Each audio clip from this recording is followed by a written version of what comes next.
this is Dimple Cruz.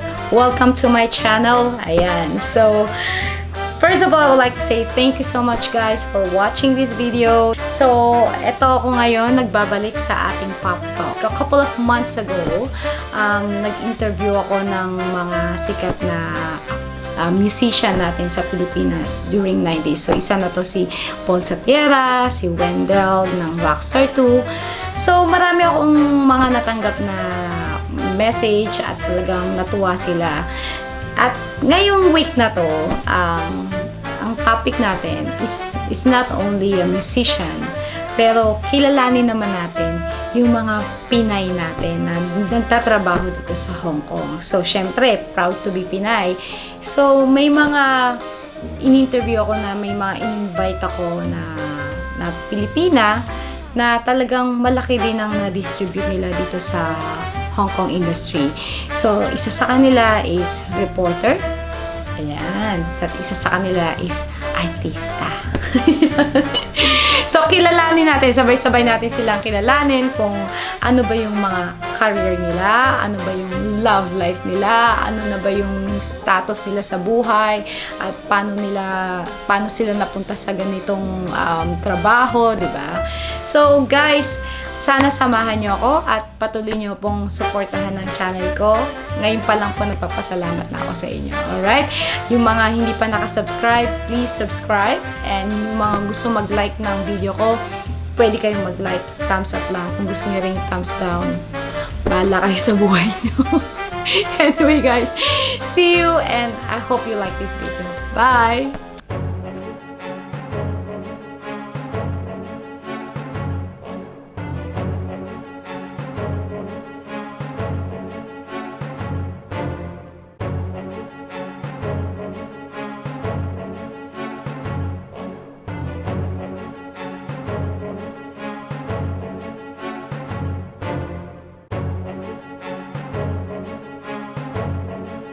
Meanwhile, Democratic rival Joe Biden said he didn't want to attack Trump while he was sick. But that didn't stop the former vice president from critiquing the president's handling. Welcome to TVB News. A 14-day ban on all flights from the Philippines is expected to see more than 1,000 Filipino domestic helpers unable to report to work on time in Hong Kong. An industry representative says if the ban is extended, it could soon cost more to hire domestic helpers.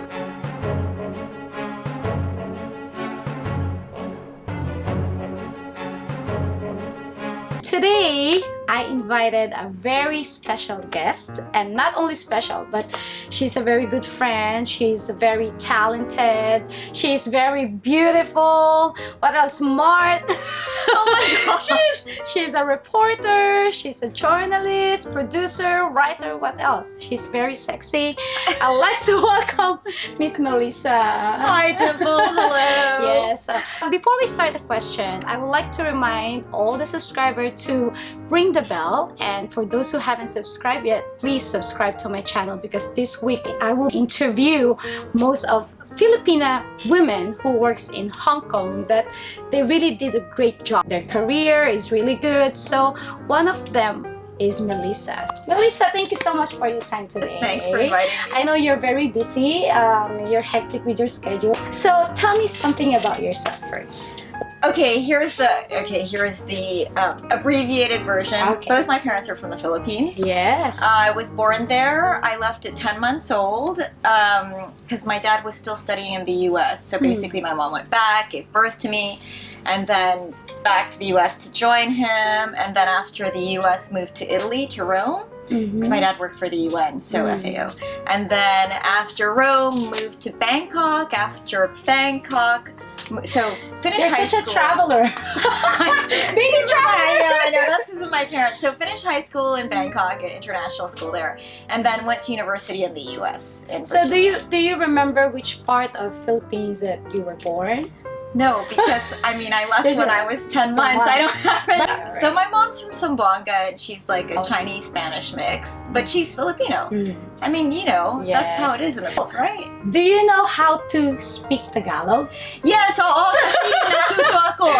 Nag-tutor ako. Oh, really? But when I moved there the first time in 1992. I hired a tutor. Hindi ako nosebleed. Pero hindi mo masyadong magaling yung tutor na yun kasi what she did was she used me to practice her English. Yeah, and then I heard her entire life story. How old are you? Oh my god. Do I want to give away my age? Because you look so young. Anyway, so no need to answer. I'm a number. Okay, let's just say this. I've been in this business for at least 2 decades. It would still be 2 decades plus, right? You know, one So I'll thing just say I really like about Filipino, they really know how to take care of their face, their body. Look at Melissa. But so anyway, so you learned Tagalog when you were young, and then you have a tutor. She's Filipina as well. I didn't learn it when I was young. So you learned when you're already teenager? No, I learned it when I was in my 20s. Yeah, English was my first language because that's what we spoke at home. Because my mom is Chapacano, she doesn't speak good Tagalog. My dad's from Laguna, he speaks Tagalog. But then, so the common language at home is English. I see. The only things I know in Tagalog were lagot kayo pag uwi kami. So I only know the warning, like Is you're that your in mom trouble. keep telling you Oh, when you did something wrong? Yeah, so you know, if we're with other people, and of course no one speaks Filipino, then she can just tell me and my sister like, stop it, basta. Lagot kayo. So And how then- many siblings you have now? Just one. Oh, so both Yeah, sisters. so you're the youngest. Yeah. I see. So if she speaks Tagalog, that means that she's mad. Yeah, it's the warning because if we're misbehaving in public, it's her way. But she won't say it, and she'll just say it like lagot kayo, you know. So then we're just like, oh damn. So does your mom also cook Filipino dishes when you were out in Philippines, or she? My mom doesn't cook. but we had a Filipino helper. Okay, you're a with helper us everywhere. Oh. Actually, this sounds so terrible. So, okay, the Filipino dishes that she did cook were adobo and giniling. So is it good? Oh my god, yes, I love adobo Alright. and giniling. Giniling Yes, with with beef and vegetables, yeah. Oh. Yeah, so those are... Or maybe we call is that the giniling with carrots and potato? Not so much carrots. So, yeah, I know, I don't like vegetables, and thankfully my mom didn't force us to eat vegetables. She didn't like vegetables either. Okay. Terrible diet. So we were not forced as children to eat vegetables. All right. Okay. So yeah, well, the only thing in our giniling was tomatoes, garlic. Oh, you call it menudo? Yeah. No, menudo is like I don't know what do you call that, but we call it giniling with tomato sauce. But the one that we call menudo is the big pork and the same with tomato sauce and the potato. Okay. Something like that. Yeah. But it's so yummy. Yeah. So those are the food that you really Yeah. And so then I just realized this now. I don't think I really got into Filipino food until I was maybe in my 20s. So I lived, growing up, I lived in the US, Rome, and Thailand. Yeah. US. And so, I mean, yeah, a lot of Italian food, a lot of Western food.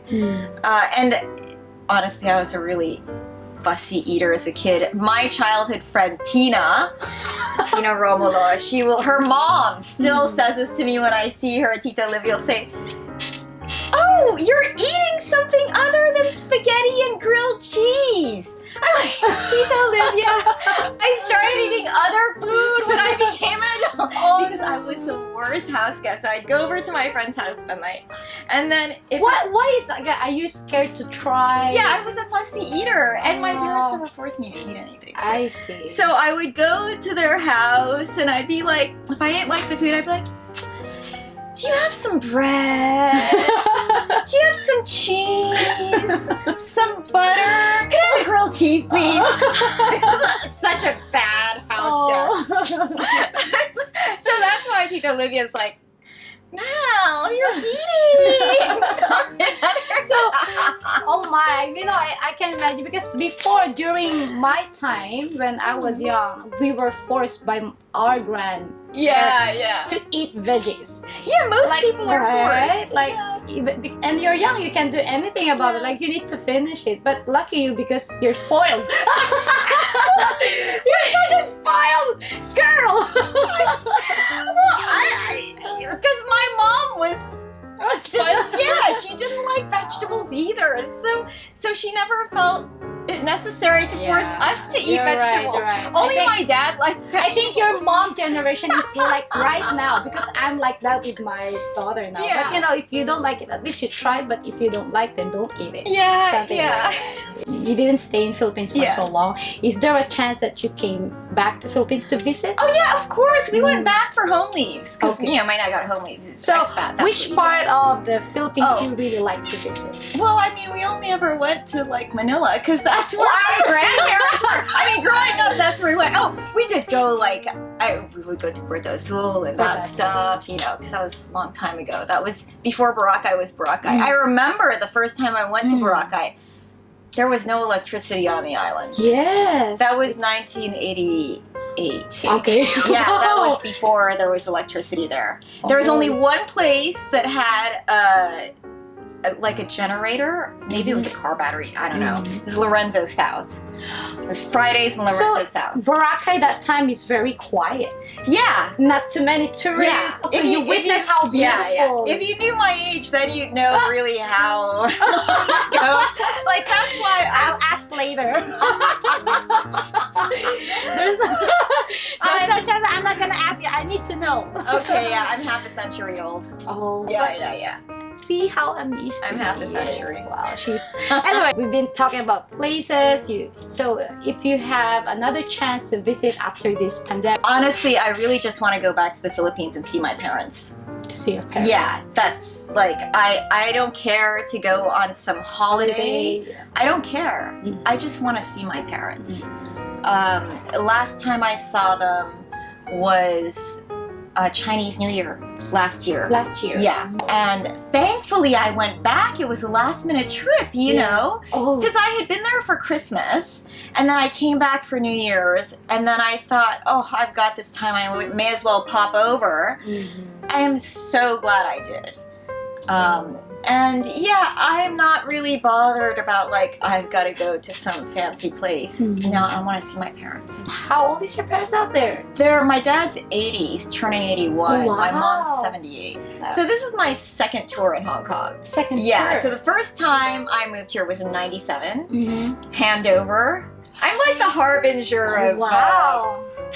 major events Okay. for Hong Kong. All right. So I moved here in 97, right after the handover. I covered the handover actually when I was still with ABS-CBN. Yeah, So that's the question that I really like to know. So you work in the Philippines? Yeah. ABS-CBN. Yeah. What year is this? Okay, so I first moved to the Philippines in 1992, Okay. right after I finished university. And so the first 6 months, I did some work for some relatives campaigning. And then I joined GMA7 January 93. I did the GMA News Live, the hourly news break. Oh, I need to search that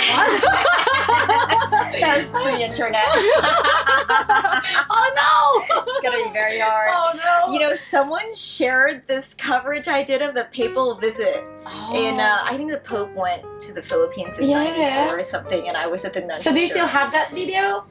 I look like a child. Oh, I was a I mean, child. until right now, you still look like a child. So I don't think even that time. So maybe you're just very young and like, oh my, is this a recorder or what? We're just playing around. So yeah, I started 93 in GMA, Wow. and by chance, because you know, I was new to the Philippines, and they just said, I said, what time should I come in? And they said, in the morning. I'm like, what time? Just come in the morning. So I got there at 8 a.m. It was empty. Nobody was there because it was before the 24-hour news cycle, right? Oh, okay. And I didn't know that people didn't go to work till like 10:30. And so anyway, I was there for maybe 20 minutes, and then this cameraman ran in. His name is June Fronda. Now I know. After that, I realized. And he had blood on his shoes, and he's like, I need a reporter. I need a reporter. Who are you? I'm the only person in the office. I'm new. I'm here to do News Live. You come with me. And and I ended up covering, you probably won't remember this case, but there were major kidnappings happening at the time of Filipino Chinese. Oh, yeah. Yes. Is it in the bus? No, this was way before that. Oh, okay. 93. Yes.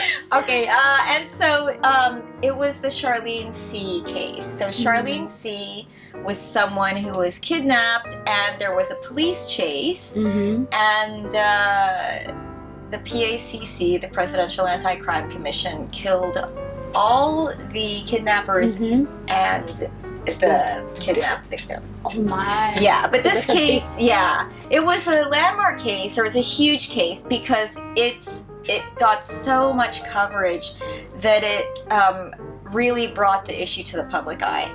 So I was, just by chance, because I was early, I covered that, and then the producers of the news were like, oh, you can write and you can interview. Yeah, if you want to go out and report, you can. I'm like, yeah, I took print journalism. I mean, of course I can write. I just ended up in TV. I'm a writer. So yeah, that's how I ended up. So I think that's a very big project for you. Lucky Like, for Hollywood. So you work in the GMA for how long? That you been there? Over 2 years, like 2.5 years. And then you moved to. Then I moved to ABS-CBN with Assignment. The show is Assignment with Teddy Boy Luxin. Oh yes, I remember that. Yeah. So how long you been working in? 2.5 years also. Did you really enjoy those? Oh my God, so much fun. Honestly, both networks I really enjoyed. I loved the work. So exciting. I can't imagine. I learned a lot there. You know, the lessons I learned there, they're still very relevant to me today. Like, for example, you decided to go back to... Yeah, of course. I did go back to the Philippines in 2010, and then I went back to ABS, but it was ANC then, because then all the English programming was on ANC, so I went to ANC. Because those are the questions that I was thinking, like, did you ever work in the Filipino network? Yeah. Because she's working now in a local channel here in Hong Kong. So it's like, for me, she's been around the world. She interviewed a lot of people. Yeah. So next question is a bit personal. Yeah, sure. But I hope she can answer this. Well, Alright. I told you my age, so I think I can answer that. Next question is, are you single? Yes, I am. All right. I was married before. You're married before. Do you have kids? No, I had a dog. Oh, He was my child. I love dogs. I'm a dog lover. If you will be given a chance to have another partner in life, would you choose to older than you or younger than you? Younger. Younger than you. Yeah. Okay. So type of guy you really like. I mean, you're looking for. Well, okay, first I need to say I don't want to get married ever again. Of course. And I also don't want to live with someone. You know, I'm happy to have a relationship with someone and they keep their place and I keep my place. Aw. And, you know, if they want to come over sometimes, they can. I can go there sometimes, but let us have our own homes. Oh. Let's aspire to have 2 homes. Why would we then? You know what, guys? I think this is the first time I interview a girl who got that kind of mentality, because most of the young people, like, you know, God. teenagers, Yeah, because they haven't been married yet. so they like to live together at a very young age. Oh my gosh. So- you know what it's like to share a space? Please, can you share this kind of Oh my gosh, sharing space is... Why would you want to share space if you don't have to? I mean, you're married. I'm sure you Yeah, love your husband, of but course, sharing yeah. space can be a huge No, actually, joy. even couple, like, you know, my husband kept telling me, I need time, I need space on my own. Yes. Me too. I think everybody needs. But you know, there are some young teenagers that they really intact to each other. Oh, I want 24 hours to be with you. Yeah, and then you're sick of them. after a couple of years, Yeah. or months, or Yeah, days, exactly. right? And, okay, I don't want to see your face anymore. Yeah, that's right. Well, I think one thing that you know, you can see in this video, that women's, they always have a different lifestyle. They always want have a different things to do, you know, what they like, what they don't like. So Melissa is, I think, I'm a bit surprised because I honestly speaking, I don't talk a lot of women, but most of the younger teenagers I talk to, they always like to be together, even they're not married, living together. Right. But yeah, I really like that kind of style, that you have your own space. I have my own space. If you want to see me, then you can visit my place, right? Yeah. It's like no pressure at all. Yeah, exactly. You know, I mean, I think that some people will say, yeah, but you know, there's enough space where we live that we can have our own space.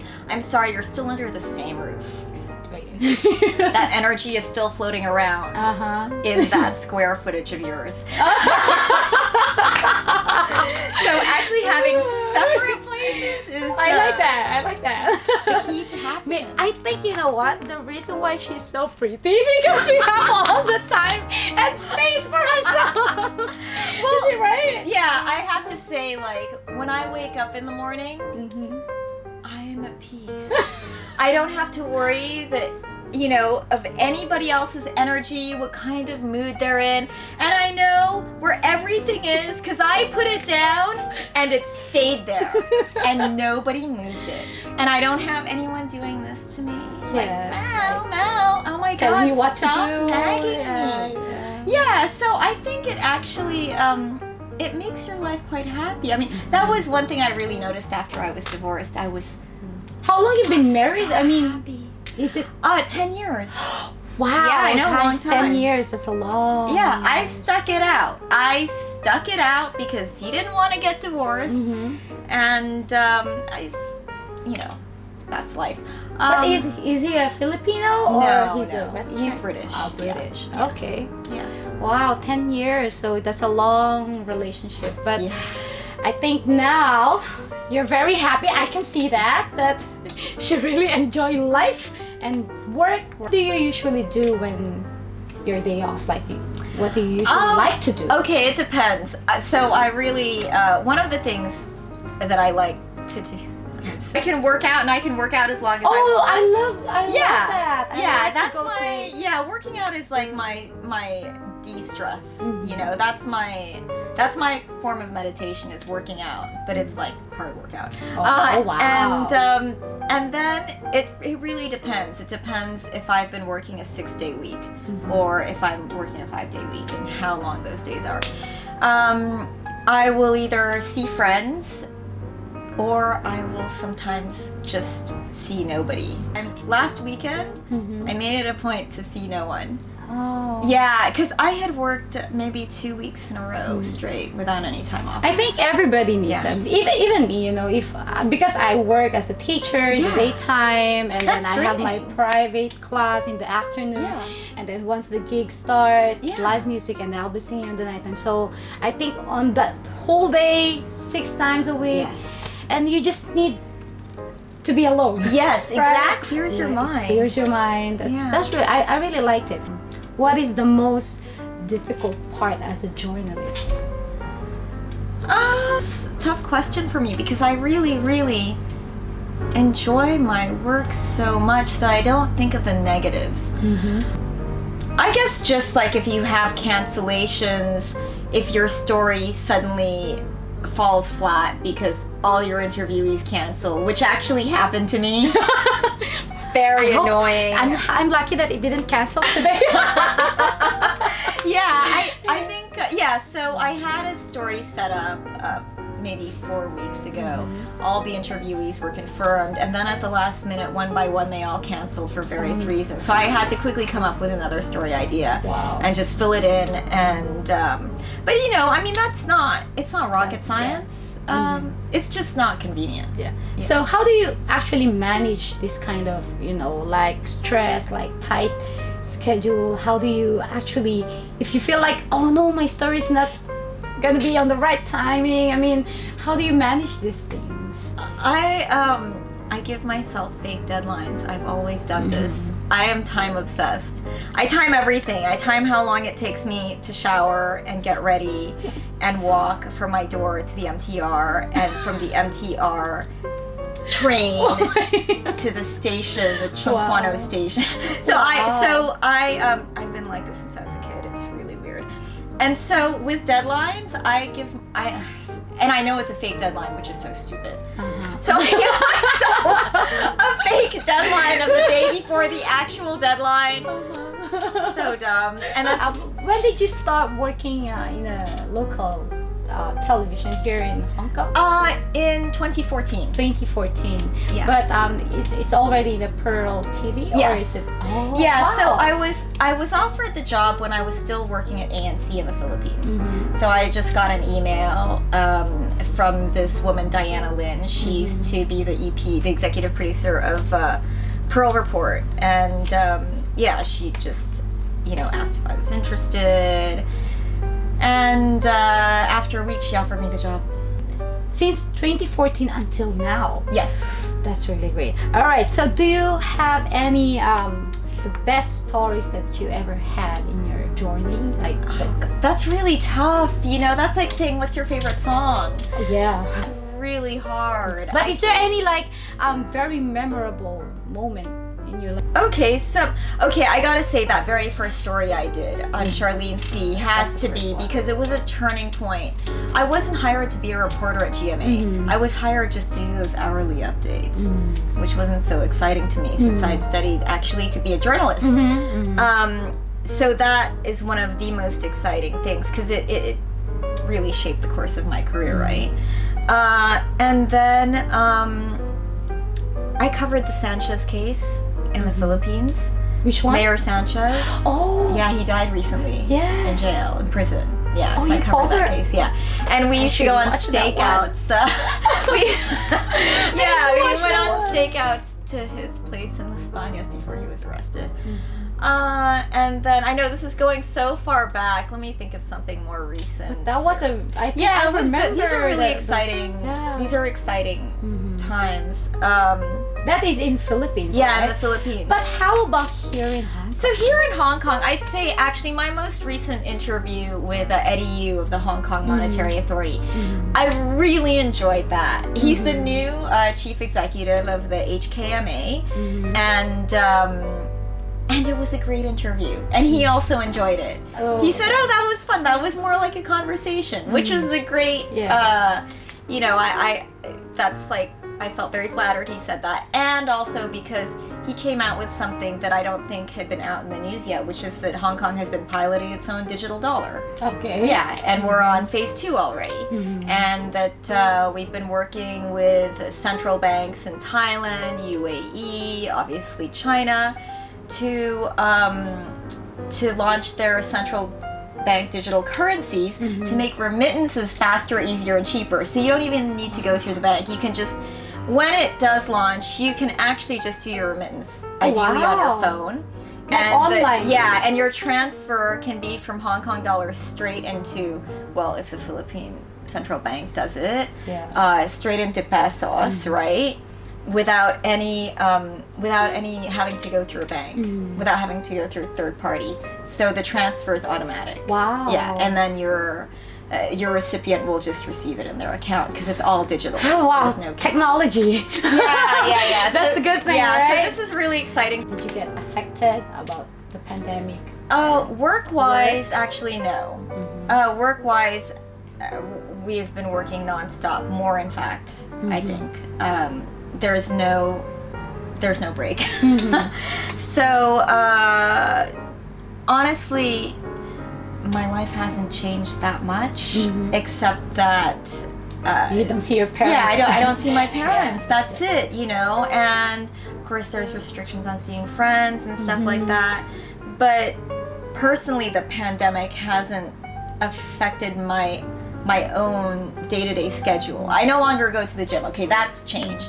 So I canceled my gym membership because I just didn't feel like working out at the gym anymore. And then I got my own spin bike. Yeah. So I actually bought it from Pure. Oh, right. And enough to burn your calories. yeah, so I got my own spin bike. I got my weights, and that's probably the only thing that's changed in my routine is I'm not actually going to the gym. I'm just working out at home. And in fact, I saw Melissa the day that I met her. She's interviewing a lot of Filipino musicians, and I was really surprised because I don't know the purpose of why you need to interview these musicians. Can you give us a little bit of? Yeah, sure. I think that they are the one group of people that are really 100% impacted here in Hong Kong because the venues have shut down and live music is not allowed inside venues. So, I mean, that's it. Done. You know, you could say travel and tourism is affected, but we still have some local tours, I suppose, Right. you know, and staycations and things like that. But for musicians, they can't work. Yeah, You know, especially those are not resident. Yeah. Like resident can work in like a restaurant. Yeah. So that's the thing. So what are they doing to survive? That's like kind of what the story is about.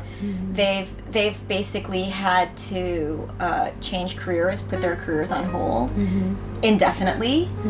So a lot of them are going into F&B, food delivery, whatever they can. And it's tough, you know. Some have been evicted, and I think this is a story that people should know about. Right. Yeah. Right.